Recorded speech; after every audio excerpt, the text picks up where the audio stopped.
با گفته مسئولین دادگاه حربی گرنیزان دوشنبه، اصلی بحث میان شهروند تاجیکستان و پایگاه 201 روسیه این است که چند سال پیش بر اساس توافق وزارت‌های دفاع تاجیکستان و روسیه حدود پایگاه 201 وسیع کرده شد و در این اسنا قهوه‌خانه شهروند تاجیکستان عبدالحمید چقلوف به حدود پایگاه 201 گذشت.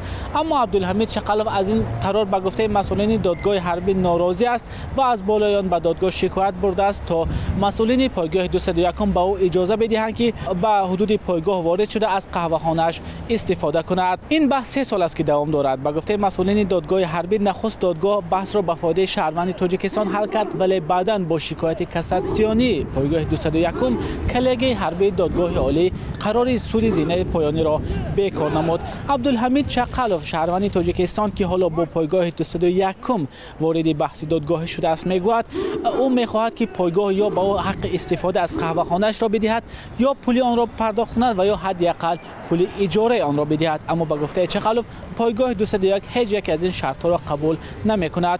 مسئولین پایگاه 201 روسیه تا حال از شرح قضیه خودداری کردند و سخنگوی این پایگاه از این قضیه اظهار به اطلاعی نمود. پایگاه 201 بزرگترین واحد خوشیگرد نیروهای نظامی روسیه در خارج از این کشور می باشد که گفته می شد قبلا حدود 7000 سرباز در آن خدمت می کند. مولا رجب یوسفی، شادمان یتیم، آزادی دوشنبه.